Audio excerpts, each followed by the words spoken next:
Hello, everybody. You're all very welcome to the live Q&A with Chris Hartgerink. My name is Rachel Ainsworth. I am a community manager at the Software Sustainability Institute, and I'll be chairing this event today. But you're all very welcome to the very first research software camp hosted by the SSI. So thank you so much for coming, and we look forward to hearing your questions today. So I'm very excited to introduce our keynote speaker, Chris Hartgerink. Dr. Chris Hartgerink is a researcher, statistician, software programmer, and part-time business person. In 2019, he founded Liberate Science, which is a community for people seeking to distribute knowledge such that what it enables becomes distributed too. Chris was awarded a PhD in methodology and statistics from Tilburg University last year for his work on building sustainable science. He was a 2018 Mozilla Open Science Fellow and is currently a Shuttleworth Fellow. He has been awarded a cumulative amount of circa $1 million to do his work since 2014, which is very impressive. And after reflecting on his experiences during his PhD, Chris actively left academia to change the way research work is done on all levels, which brings us here. So welcome, Chris. Thank you so much for delivering our keynote for the first Research Software Camp. It's very odd hearing your own bio read back to you. So I probably could have spiced it up a little bit, but no, that's fine. Figured I'd go with what was prepared. It's a good reflection, like you're a mirror now. So. So I just want to start off with a question. How did you start thinking about research accessibility in relation to the social model of disability? What made you draw the comparison between the two? I must admit that this is not necessarily something that I thought about for since 2014, but it was also sort of a challenge for me for this keynote to think of how my knowledge has developed over the years and how my perspective of open or accessibility has changed. And I noticed that I was drawing more and more inspiration from less the technology changes and more the social changes involved in it. So I thought it would be a good moment to also spend a bit more time thinking about this. And I found the social model of disability to be very inspiring. So in that sense, it's very much this trying to see the parallels between the two, because the underlying issue is well, it's not the same, it's not equivalent, but there are similar problems involved. So I thought it would be interesting to think about that in this context. And it proved to be very educational, not just about research accessibility, but also in a wider sense about the society that research takes place in and the issues that are sort of inherited through that also. Yes, definitely. We had a question come through from somebody who'd like to know a bit more about your background to better understand kind of how you came to have this drive to advocate for research accessibility. Where to start? So when I started my bachelor's, so I come personally from a working class family, first generation student in that sense. So I felt like university was a very odd but oddly interesting place to be, with a lot of implicit rules and a lot of tacit knowledge that I didn't have. So it felt somewhat inaccessible. But then during my bachelor's, I got introduced to research, and my then mentor, who got me really excited about research, ended up being the biggest psychology fraud in known history. So you get to this point where if you ask me about, how to improve science, then that was definitely a big seed that was sown back then. And it made me, I sometimes call these, the first epistemological crisis in that sense, where it's like, oh no, something like this happening right in front of my eyes. How can I ever be a good researcher? So sort of counterbalancing that also. But then after that quote unquote first epistemological crisis, I was introduced more to a widespread issue of questionable research practices throughout my master's degree. And that sort of was the prelude to a second epistemological crisis, which was a bit more far-reaching, because it's not just a few people who do that, but so many people who did that and still do potentially. And so that really led me to focus on, well, what can we do? What levers can we use to also improve the conduct of science, and to start rethinking, okay, not necessarily about how do we, like on a very individual basis, what should people do on an individual basis to improve the system, but more in the other way around. How can we make a system that actually helps people do, quote unquote, the right thing? Yeah, so sort of a long-winded answer to personal experiences throughout are definitely the reason why I went into this area. And I must admit that throughout my PhD, as I worked through some of these issues, I was sort of surprised by the amount of resistance I received, and sometimes from the institution of academia. So in the Netherlands, there's also freedom of information requests, and for my research, I requested some information from universities to do my research. And it was very interesting that how much the institution actually pushed back against something like this, where I literally got told that freedom of information requests are for journalists. And I was like, okay, but isn't it for everyone? So just figuring out that it didn't take a whole bunch to find at least the edges of what was quote unquote comfortable or okay. And those kinds of issues really made me realize how entrenched it is, and also then made me want to leave academia, because I felt like working within that institution was a bit difficult to then also make a substantial change. Wow. Yeah, completely understand. And in your talk, you talked a lot about removing barriers and doing our best not to just move them. We need to actively dismantle them. I was wondering if you could give us some other examples of where barriers have been moved but not removed, if you have any personal experience of that.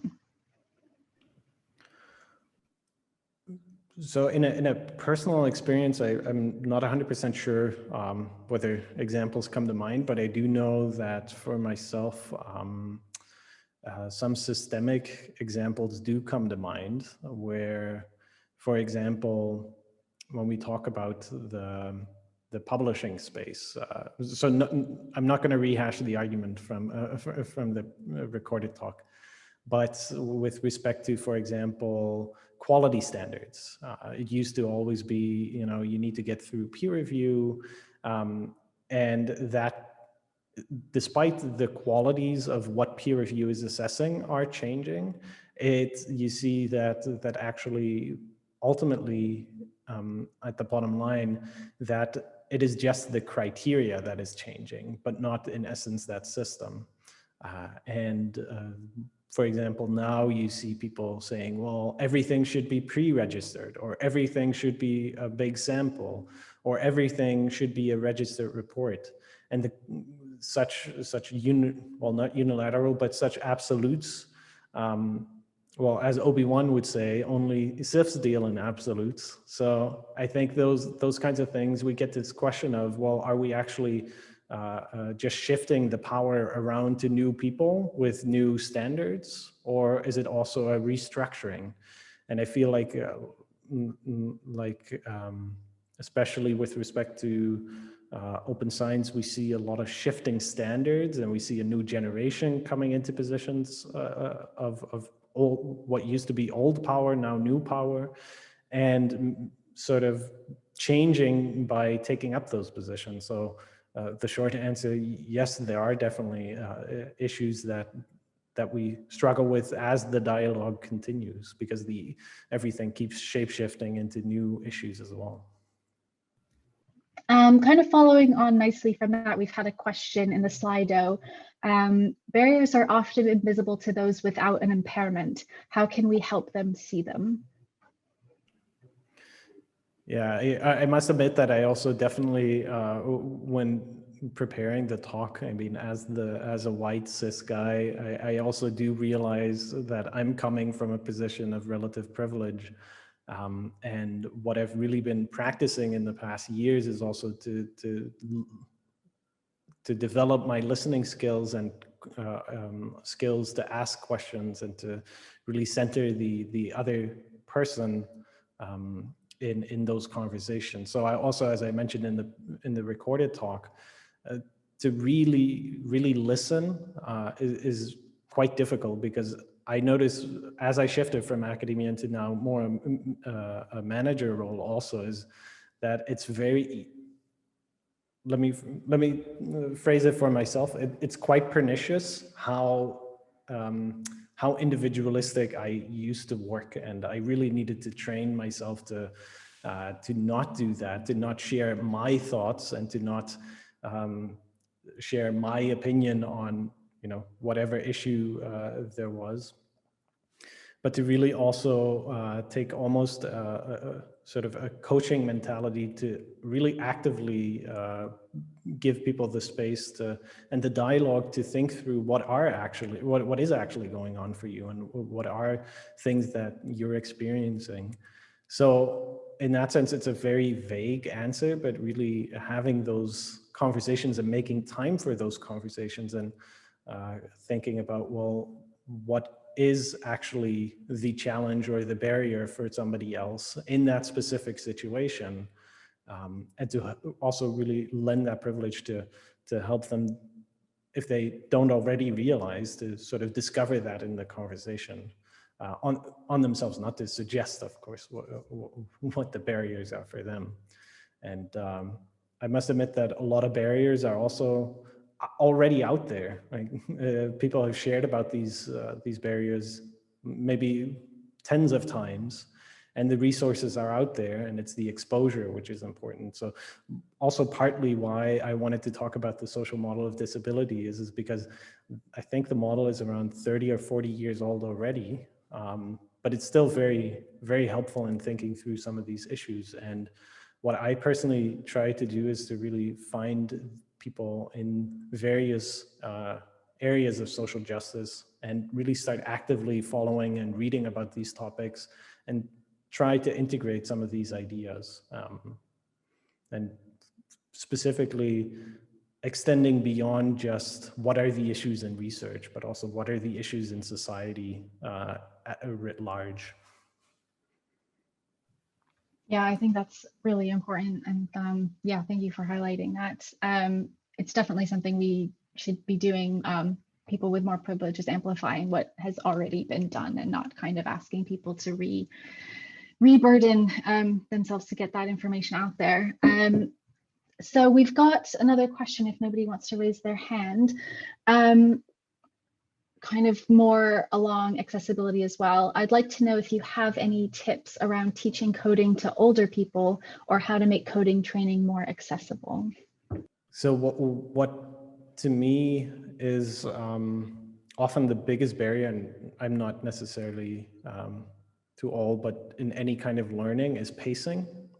And I think that in this attention-driven space right now, especially with all the opportunities that are available, is to really help people with the pacing can be very helpful also in the learning. And I don't know how valuable this comment is, but sort of adjusting the pacing, also recognizing that there are age differences in how people learn. I noticed for myself that compared to 10 years ago, I definitely need a bit more time to learn things. And but I must admit that I don't necessarily feel like I'm the right person to answer this question, as I don't necessarily have enough experience with teaching people who are somewhat more senior also in academia regarding coding. I think reducing the friction, or at least talking about what the experience friction is for them might be helpful to understand what to do and what to provide them with. We have a question from Sam. Hi, Chris. First off, I want to say that I really enjoyed your keynote speech, and I just wanted to spend some time, or wonder if you could elaborate a little bit on one of the aspects you were talking about, which was encouraging the acknowledgement of collaborators on your code and the things that you do. And I wonder if you have any tips or ideas of small gestures that you can, or big gestures you could build upon to acknowledge those that are contributing to your code, other than just saying, I accept your pull request. Thanks, Sam, for the question. I think that this, to me, for open source work is also one of the fun bits, because when I discovered there's this, it's a bot for GitHub for all contributors, and they create, I think the Turing way does this fantastically. The bot is just like, hey, at all contributors, please add Sam for, code, finances and maintenance or something. And then it puts up a pull request. It has the nice picture of your profile in there, and then puts it into the README. And it sounds very straightforward, but to be honest, it's a lot of fun. And again, I do recommend looking at the Turing Way repository, because at some point you start accumulating so many contributors that you really see also the amount of people that are participating in the project. And it also does help in sort of putting a human face to the contributors. So that's a very practical point. Thanks, Rachel, for putting in the link. Yeah, another part there is this is when we talk about individual contributors, that's a very practical thing you could do. One of the things I've learned about writing production code is also just, we created a whole credit roll of all the open source software that we depend on. And this is also a requirement. I think if you go into your Nintendo Switch, or if you have one, you'll find it as well. And some open source contributors, I know we're happily surprised to see that their code was running on the Switch. But that I think is also very important. And so if anybody's interested, we do have a package to run that for you. So it creates a credit roll with all the licenses and all the projects that you use in your node project. But yeah, the all contributors bot, I really love working with it. And I think another one is also recognizing, in a sense, I think what GitHub is doing very well and Open Collective is also financially just supporting, even if it's just a coffee a month or something. I'm trying to do it more. I will admit that I do notice that more white men have it on their profile, so it's a bit searching every now and then, but really financially supporting a lot of the contributors can really help also. Yeah, I was going to highlight, I often see in my GitHub timeline that Chris or LibSci has sponsored somebody, so that is a really nice gesture. Kind of following along from that, I know in the keynote you mentioned, how you just by making a code open doesn't make it accessible. But I wondered if it was worth still making your code open as a bare minimum, or if it's not worth doing at all without it being accessible. What I always really find interesting in the open space is that there's such a big so many terms are being used throughout, and some people say they're open, some people say they're transparent.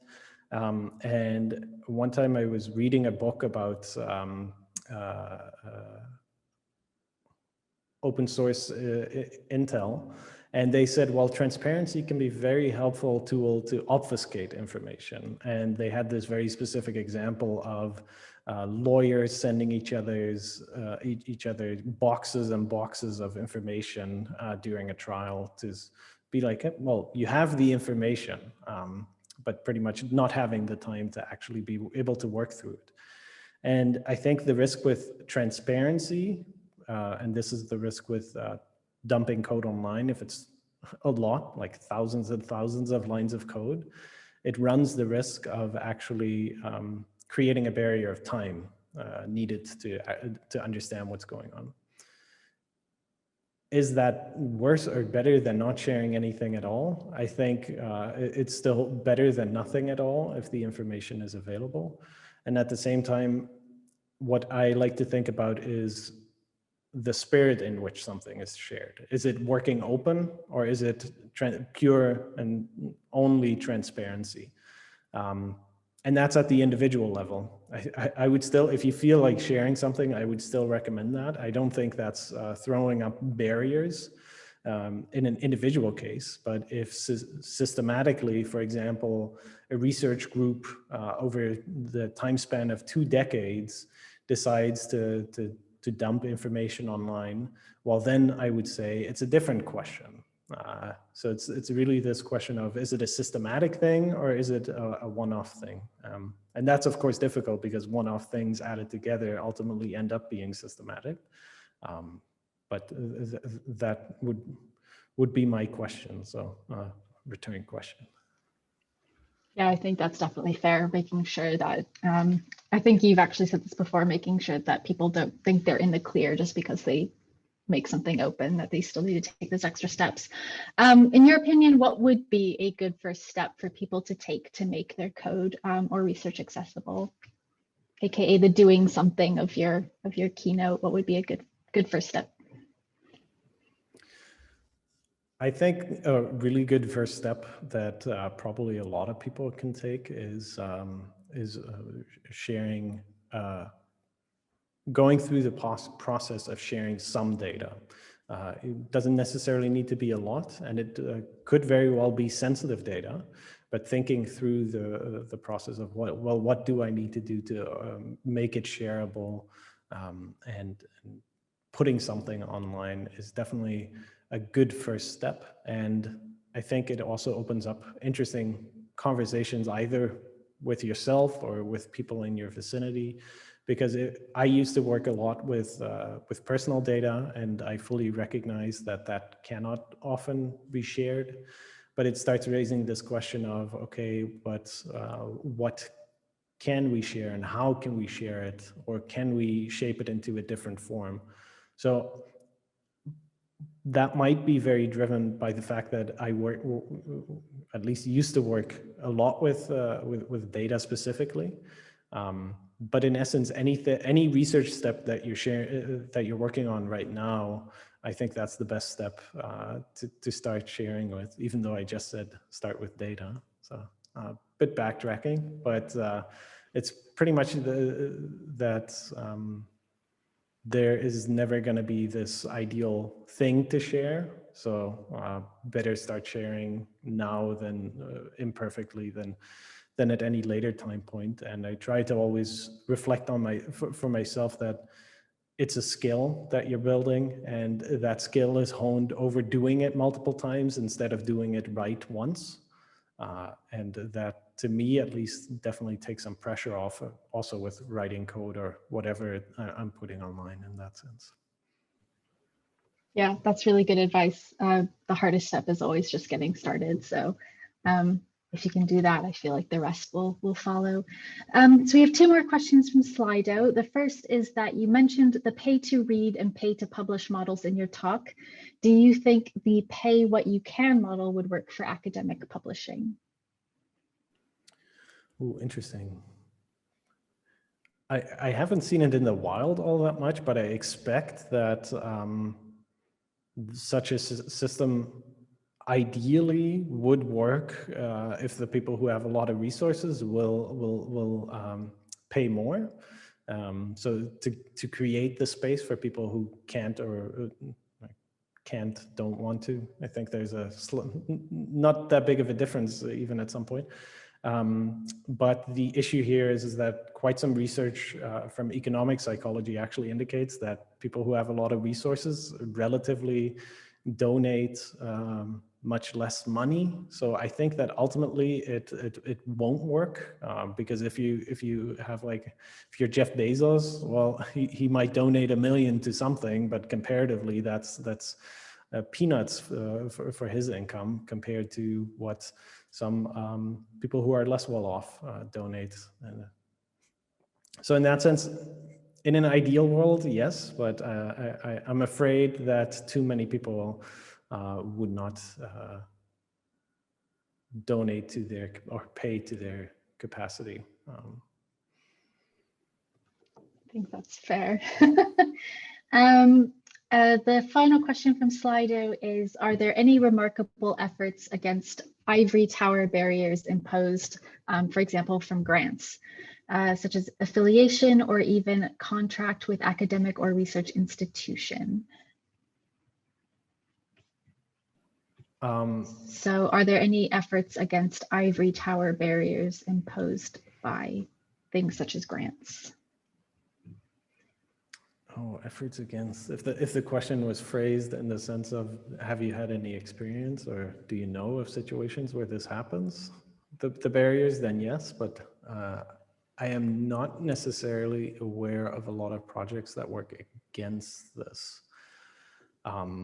So if that person is interested in doing something like that, then there's quite the open playing field. I think more and more funders try to think about these things, but as what was the book called? I think a book somewhere along the lines of the title, "There's No Such Thing as a Free Gift," also indicates how a lot of these funding institutions or philanthropic funding institutions use these mechanisms to exert a certain amount of control, that is sort of the departure point. And by extension, I think they throw up barriers because of it. And what somebody, I forgot who it was, said, but if you get a grant, it's not your money to begin with. And I found that a very powerful thing because ultimately that means that it's just something that you can, you earn the money when you do what the grant is supposed to fulfill. So that barrier means that you can also never adjust, which is sort of, I'm sort of diverting from the question, so I'm just going to stop myself here. But in essence, no, I'm not aware of any projects that are doing that, except maybe some internal projects to maybe reduce the barriers a bit with respect to the fields and that are trying to change the evaluation criteria, but not necessarily about whether you do or don't need specific affiliation. One final question, which will also tie together the poll that was asked on Slido around what barriers people have experienced. I know, Chris, that you've kind of mentioned some things already, but I wondered if you wanted to kick us off by giving an example of a barrier that you personally experienced. So for me, it's definitely the mental health barrier and how a lot of, at least in academia, a lot of the discussions sort of just evaded it and didn't really address it, which ultimately is problematic because it doesn't create the psychological safety to be able to do a lot of the work that we do to try and change things. Yeah, there's definitely a mental health crisis, particularly in academia. Selena, I wondered if you wanted to deploy the results of the poll. Before we wait for that, I'll mention another barrier without repeating what Chris said. In terms of research accessibility, I find that there have been a few papers where I would have been a co-author on and trying to kind of encourage the main authors to make the software and the data associated with it openly available and accessible, and kind of met with a wall there. So I think trying to convince people to open up and start that sharing process can be difficult, even in domains where it's relatively common to share things. So we still all have a long way to go, I think, but it's nice to see some progress anyways. Just gonna quickly share my screen to show you the actual poll, and then that's easier.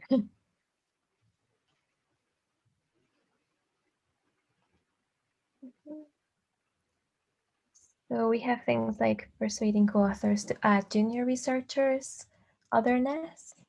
Academia isn't very good at letting introverts progress in their careers. Getting together enough fees for APCs, and especially open access monographs. It is really hard for early career faculty to shake these funds out of dean and chair budgets, even when distributed to departments and colleagues by administration for this purpose. And decision makers often will only pledge a fraction of what is needed and never distribute money set aside for open access. Finders like Gates and Welcome are showing administrators and researchers another path forward, though. I think that's. And then cost and delay for transcription of live panels and roundtables, but these barriers are coming down as auto-transcription and virtual management improves the way transcription for everything is approached, getting developers to document their code, especially stack choices and dependencies. And then the last one is the pay to read or pay to publish barrier. Yeah, thank you so much for sharing those. That's okay. If people want to vote as well for any of these or add any others, we'll be sharing them as part of our outputs from this session. Right. If there are no final questions, let's all give Chris a virtual round of applause. Thank you so much for answering our questions and talking about barriers and accessibility in research software and research in general. And thank you all for having me here and coming to listen to us just chatting. I mean, you're taking time out of your day to be here, and I really appreciate that. If any questions come up, to reach out to Twitter or elsewhere. I'm happy to continue the conversation.